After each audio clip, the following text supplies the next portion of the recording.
আন তালিদাল আমাতু রাব্বাতুহা, দাসী মনিবকে জন্ম দিবে মানে দাস দাসীর মতো আচরণ করা হবে পিতামাতার সাথে। এটা এখনকার সাইন। আপনি এই বিশ্বের দিকে তাকান, দেখেন কি হচ্ছে। আরেকটা ব্যাখ্যা কি হতে পারে, এটা আমি এখন করতে পারবো, এই ব্যাখ্যা আজকে থেকে 500 বছর আগে করা সম্ভব ছিল না। সত্যি সত্যি দাসী মনিবকে জন্ম দিবে। কিভাবে? মনে করেন একটা রাষ্ট্রের নাম সিঙ্গাপুর। কি নাম? আচ্ছা, ওইখানকার মেয়েরা খুবই আধুনিক, ফ্যামিনিস্ট। ফ্যামিনিস্ট মানে হচ্ছে নারীবাদী, নারী পুরুষের কোনো ভেদাভেদ নাই, কাঁধে কাঁধ মিলিয়ে সব করবো, ওকে ফাইন। এখন তারা তাদের কেরিয়ারের পিছনে ছোটে, সকালবেলা উঠেই জব এবং চাকরি, কেরিয়ার ইত্যাদি ইত্যাদি। বিয়ে শাদী করেছে, ফর্মালিটিস করতে হয়। কেউ কেউ আবার ওই লিভ টুগেদার থাকে, কেউ কেউ মেয়ে মেয়েকে বিয়ে করে ইত্যাদি ইত্যাদি, কেউ ছেলে ছেলেকে বিয়ে করে, এমনও চলছে এখন আর কি। তো কেউ কেউ আবার ভুল করে বিয়ে করে ফেলেছে, এখন সন্তান হয়ে গেছে, একটা সন্তানকে তো মানুষ করার সুযোগ নাই, সন্তানকে ডে কেয়ার সেন্টার দিয়ে এসেছে। আবার কারো কারো সন্তান নেয়ার মতো সময়ই নাই, ক্যারিয়ার নিয়ে ব্যস্ত। কথা বুঝতে পারছেন? সন্তান 7 মাস 9 মাস পেটে ধারণ করব, আবার এই সিজার বা নর্মাল ডেলিভারি, আরো 2 বছর কষ্ট ইত্যাদি ইত্যাদি। দরকার কি সন্তান নেওয়া?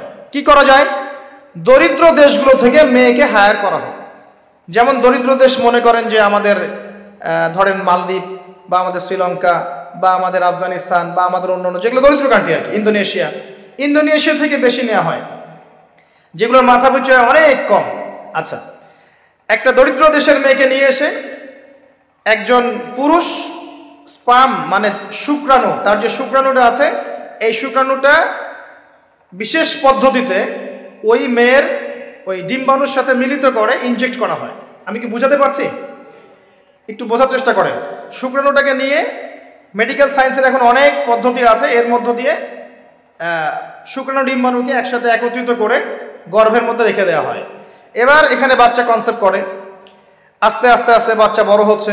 কার পেটে বাচ্চা বড় হচ্ছে? ওই গরিব মেয়েটা। আর শুক্রাণু কার? ওই বড় লোকের। কথা বুঝতে পারছেন কি?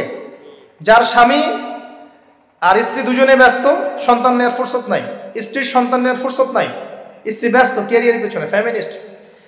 এবার 9 মাস এই মেয়েটাকে খুব ভালো মতো খাওয়ানো হবে, ভালো খাওয়ানো হবে, ফ্রেশ পানি খাওয়ানো হবে, ফ্রেশ খাবার, একদম তত্তাজা একটা বাচ্চা চাই। 9 মাস পরে এই মেয়ে বাচ্চা খালাস করলো, সিজার হলো বা নর্মাল ডেলিভারি হলো।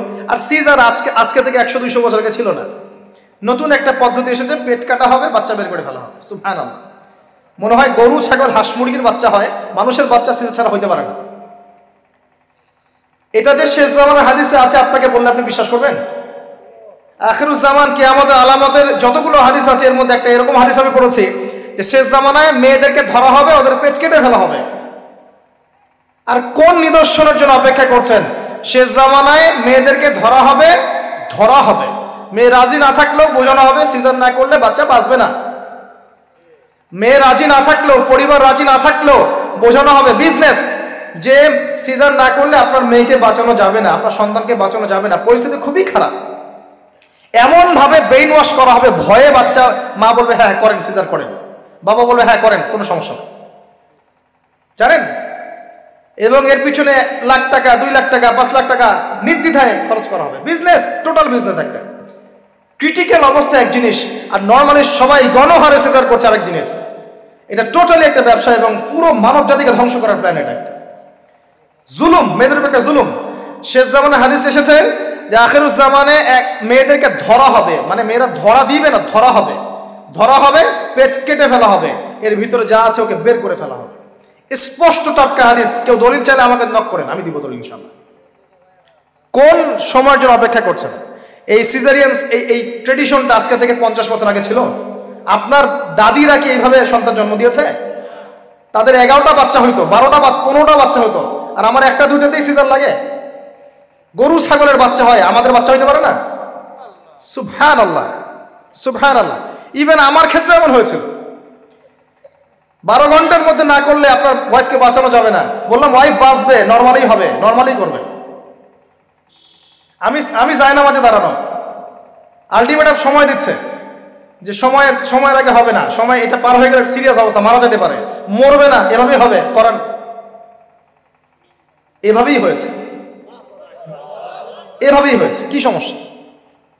মানুষকে ভয় দেখানো হয় এখানে। আমি এই কথাটা এই জন্য বললাম যে যারা পুরুষ আছেন আপনারা, এবং যারা সন্তানের বাবা হচ্ছেন, আপনারা আপনাদের স্ত্রীদের জীবনটাকে এভাবে ধ্বংসের মুখে ঠেলে দিন না, ওদের উপর এত জুলুম করেন না। আল্লাহ পাক প্রাকৃতিক নিয়ম দিয়েছেন, এভাবেই বাচ্চা হবে ইনশাআল্লাহ। ক্রিটিক্যাল অবস্থায় এক জিনিস, একটা ক্রিটিক্যাল সিচুয়েশন হয়েছে, তখন আপনি করতে পারেন, সেটা আলাদা বিষয়। নর্মালি এমন একটা ট্রেডিশন বানাচ্ছেন কেন, ঘরে ঘরে সিজার, কি দরকার আছে? আশ্চর্য একটা ব্যাপার, আশ্চর্য। এরপরে দেখবেন আরো 2 বছর তাকে এই বোঝা বয়ে বেড়াতে হয়। যাই হোক, হাদিসের মধ্যে আসেন, এই যে বাচ্চাটাকে জন্ম দিল এই মেয়েটা, গরিব মেয়েটা, এবার এই মেয়েটাকে কিছু ডলার দেয়া হলো, তুমি 9 মাস গর্ভধারণ করেছো, তোমাকে পারিশ্রমিক দেওয়া হলো, বাচ্চাটা আমাকে দাও, তুমি বিদায় নাও। এই মেয়ে পারিশ্রমিক নিয়ে চলে আসলো। এখন এই যে বাচ্চাটা জন্ম নিল, এই বাচ্চাটা কার বাচ্চা? দাসীর না মনিবের? কার শুক্রাণু আছে? এই হচ্ছে হাদিসের ব্যাখ্যা। এখন করতে পারবেন আপনি ব্যাখ্যা, আজকে থেকে 500 বছর আগে এই ব্যাখ্যা করতে পারতেন না, কারণ এই ফিতনা 500 বছর আগে ছিল না। এই যে দাসী তার মনিবকে জন্ম দিয়ে চলে গেল। নবী সাল্লাল্লাহু আলাইহি ওয়াসাল্লাম 1400 বছর আগে বলেছেন এমন একটা সময় আসবে দাসী মনিবকে জন্ম দিবে। চিন্তা করেন, আর কতটুকু সময় বাকি আছে আপনার হাতে, আপনি ভাবতে থাকেন। আমি তো বেশি বললে সমস্যা, হজম হয় না কিছু মানুষের। খালি চোখ কান বন্ধ করে খাও দাও ঘুমাও, 5 ওয়াক্ত নামাজ পড়ো, ব্যাস এনাফ। যখন সমস্যা আসবে তখন দেখা যাবে, এমন ভাব মানুষের আর কি। মনে করেন যে চাঁদ এবং পৃথিবী আছে একটা এই যে গ্রহণের মধ্যে। এখন অন্য একটা গ্রহাণু আসছে পৃথিবীর দিকে, ধেয়ে আসছে। অনেক সময় দেখা যায় না খবরে, ধেয়ে আসছে গ্রহাণু, দেখা যায় না? ধরেন ধেয়ে আসছে এবং বিজ্ঞানীরা নিশ্চিতভাবে বললো যে আগামী 10 বছরের মধ্যে এটা লেগে যাবে, আগামী 10 বছরের মধ্যে এটা পৃথিবীতে এসে পড়বে, বা 10 ঘন্টা পর পড়বে, বা 10 মাস পর পড়বে, এমনটা বলে দিল বিজ্ঞানীরা। এখন আপনি কি করবেন? আচ্ছা, যখন আসবে তখন দেখা যাবে, এত ব্যস্ত হওয়ার কিছু নাই, ঘুমাও, খাও, ফুর্তি করো, যেমন দিনকাল যাচ্ছে যাক, কোনো সমস্যা নেই। এখন আরেক দল মানুষ চিন্তা করছে ওই গ্রহাণুটাকে কিভাবে সরিয়ে দেওয়া যায়, সরিয়ে দিয়ে পৃথিবীকে কেমন করে বাঁচানো যায়। কারা বেশি স্মার্ট?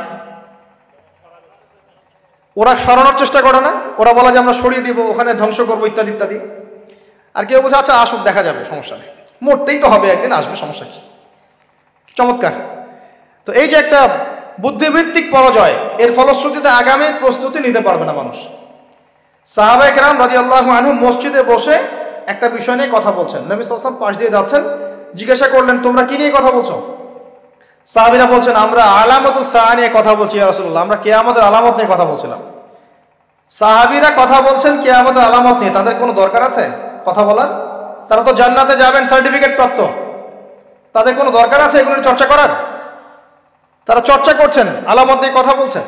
নবীজি বললেন শোনো, 10টা আলামত না আসা পর্যন্ত কিয়ামত হবে না, এত টেনশন নিও না। 10টা আলামত না আসা পর্যন্ত কিয়ামত হবে না। দাজ্জাল, ঈসা ইবনে মারইয়াম, ইয়াজুজ মাজুজ, আপনার দাব্বাতুল আরদ, আপনার 3টা ভূমিকম্প, ইত্যাদি ইত্যাদি, এরকম 10টা আলামত আসবে, তারপর কিয়ামত হবে। তো সাহাবীরা যে বসে বসে কথা বলছেন কিয়ামত নিয়ে, তারা কি বুঝতেন না যে কি করা লাগবে ইসলামের জন্য, কি করা লাগবে না? নাকি আমি বেশি বুঝি? তারা কি জন্য কথা বলছিলেন? কারণ তারা আগামীর প্রস্তুতি যাতে গ্রহণ করতে পারেন। কেউ যদি মৃত্যুর আলোচনা করে, পরকালের আলোচনা করে, শেষ জামানের কথাবার্তা বলে, আলোচনা করে, এটা কি এই কারণে যে মানুষ হতাশ হয়ে বসে থাকবে, নাকি এই কারণে বরং তারা আরো উজ্জীবিত হোক এবং সময়টাকে কাজে লাগাক, আগামীর দিনগুলোকে ইবাদত করে কাটিয়ে দেখ? কোনটা উদ্দেশ্য কোনটা? তো এই ব্যক্তি জিজ্ঞাসা করছেন কিয়ামতের আলামত বলেন, নবীজি 2টার মধ্যে একটা বললেন, এটা দাসী তার মনিবকে জন্ম দিবে, যেটা আপনি এখন দেখতে পাচ্ছেন। 2 নাম্বার তিনি বলছেন, লিসেন, এই হাদিসে এটাই লাস্ট। 2 নাম্বার তিনি বলছেন ওয়ান তারাল হুফাতাল উরাতাল আলাতা রিয়া আশ-শাই ইয়াতাতাওয়ালুনা ফিল বুনিয়ান।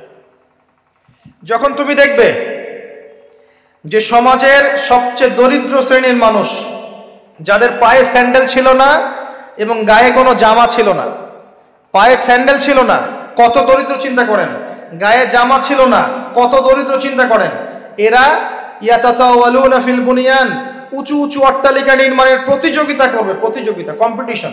নির্মাণ করবে এটা বলা হয়নি, কম্পিটিশন করবে, তোমার 10 তো আমার 15, তোমার 15 আমার 20, তোমার 100 আমার 200, কম্পিটিশন করবে।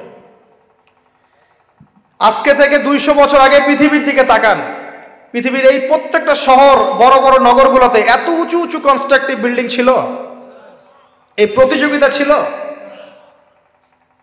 সুবহানাল্লাহ। আর কোন সাইনের জন্য অপেক্ষা করছেন? এখন আপনাকে বলি, যে ব্যক্তির পায়ে স্যান্ডেল নাই, গায়ে জামা নাই, সে কিভাবে এটা করতে পারে? উত্তর দেন দেখি, কিভাবে সম্ভব বলেন? কে বলছেন? এক ভাই বলছেন সুদ। এক্স্যাক্টলি রাইট অ্যান্সার, সুদ। আপনি যান, সুদের লোন নেন, বিল্ডিং তোলেন এবং সারা জীবনের ঘানি টানতে থাকেন, লোনের ঘানি টানতে থাকেন, প্রতিযোগিতা করতে থাকেন। সুদের মধ্য দিয়ে বড় লোকের কোনো ক্ষতি হয় না, বড় লোক আরো ধনী হতে থাকে, সুদের মধ্য দিয়ে দরিদ্র আরো দরিদ্র হতে থাকে। ব্যাংক ওই যাকে লোন দিয়েছে ওর রক্ত চুষবে, আর এ যে লোন নিয়ে বাড়ি করেছে এ ভাড়াটিয়া রক্ত চুষবে, আর ভাড়াটিয়া ভাড়া দেওয়ার জন্য দুর্নীতির আশ্রয় নিবে, অসৎ পথে যাবে, সমাজের কাঠামোটা কলাপস করে ফেলবে। একটা প্রবলেমের সাথে আরো অনেক বিষয় জড়িত থাকে। এক নাম্বার হচ্ছে রিবা, যার মধ্য দিয়ে এটা করা সম্ভব। আর দুই নাম্বার হচ্ছে কি? আত্মসাৎ। অন্যের সম্পদ অন্যায়ভাবে আত্মসাৎ করতে পারলে আপনি রাতারাতি এই পর্যায়ে যেতে পারবেন ইনশাল্লাহ। অন্য পদ্ধতি আছে? একজন মানুষ হালাল খেয়ে হালাল খেয়ে হালাল পথে থেকে খুব সহজ এরকম 10, 20, 50 তলা বিল্ডিং করা খুব সহজ? এত সহজ না, এত সহজ না। এই হাদিসে নবী সাল্লাল্লাহু আলাইহি ওয়াসাল্লাম এই দুইটা আলামত বলেছেন। অন্যান্য হাদিসগুলো তিনি আরো অনেক কথা বলেছেন। ফর এক্সাম্পল, আমি কয়েকটা বলে শেষ করছি, বড় বড় কয়েকটা বলছি। ফর এক্সাম্পল, শিরিক বেড়ে যাবে। কি বেড়ে যাবে? শিরিক বেড়ে যাবে। ভণ্ড নবীদের আগমন ঘটবে, সময়গুলো সংক্ষিপ্ত হয়ে আসবে। একটা বছর একটা মাসের মতো চলে যাবে, একটা মাস একটা সপ্তাহের মতো চলে যাবে, একটা সপ্তাহ একটা দিনের মতো চলে যাবে। সময় কি দ্রুত যাচ্ছে না? আপনি কি বুঝতে পারছেন সময় দ্রুত যাচ্ছে? চাঁদ দ্বিখণ্ডিত হয়ে যাবে। চাঁদ কিন্তু দ্বিখণ্ডিত হয়ে গেছে, চাঁদ দ্বিখণ্ডিত হয়ে গেছে। সূরা কমারের 1 নম্বর আয়াত পড়ে দেখেন। বেশি বেশি আল্লাহর গজব আসবে, মহামারী আসবে, ঝড়, জলোচ্ছ্বাস, প্রাকৃতিক দুর্যোগ বেশি বেশি আসতে থাকবে এবং এমন এমন সব রোগের আবির্ভাব ঘটবে যেগুলো কখনোই ছিল না পৃথিবীতে। এইডসের নাম মানুষ আগে শুনেছিল? HIV-র নাম মানুষ শুনেছে? এখন এইসব যে ভাইরাস চলছে এগুলোর নাম আগেকার জেনারেশন শুনেছিল কখনো? এর পরে যেগুলো আসবে সেগুলো আমরাও শুনি নাই, আমাদের পরের প্রজন্ম শুনবে। এটাই শেষ না, আরো আসবে। নবীজি আরো বলে গেছেন, বেশি থেকে বেশি মানুষ সুদ খাবে। যে ব্যক্তি সুদ থেকে দূরে থাকতে চাইবে তার গায়েও এসে সুদের ছিটা ফোঁটা লাগবে। মুসলিমদের মধ্যে বিভক্তি বেড়ে যাবে, আপোষে হানাহানি কাটাকাটি বেড়ে যাবে, হারাজ হত্যাকাণ্ড বেড়ে যাবে। এত বেশি হত্যাকাণ্ড হবে যে মানুষকে হত্যা করছে ও জানবে না কেন হত্যা করছি, যে নিহত হবে সেও বুঝবে না কেন আমাকে মারা হলো। প্রথম বিশ্বযুদ্ধের ইতিহাস একটা লেকচারে বলেছি, সেকেন্ড ওয়ার্ল্ড ওয়ারের ইতিহাসটা বলেছিলাম। এগুলো দেখেন, সারা বিশ্বে কত মানুষকে মারা হয়েছে বিগত শতাব্দীতে, 100-150 বছর দেখে নিন।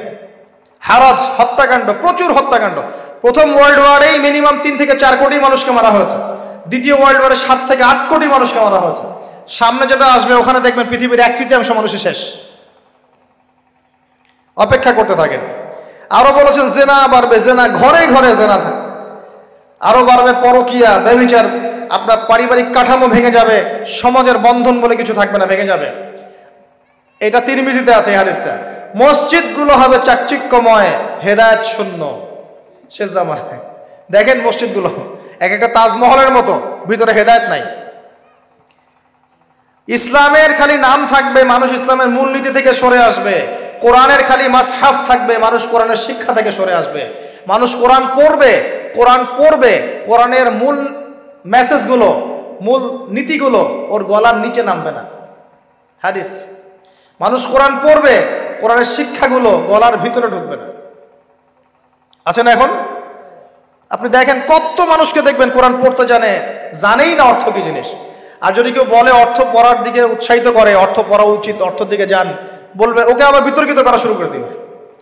মানুষকে তো উৎসাহ দেওয়া দরকার যে আপনারা অর্থ পড়েন, তাহলে কোরআনের মূল মেসেজটা বুঝতে পারবেন। একজন আলেমের কাজ কি? মানুষকে কোরআনের মূল মেসেজটা শিক্ষা দেয়া, উৎসাহিত করা।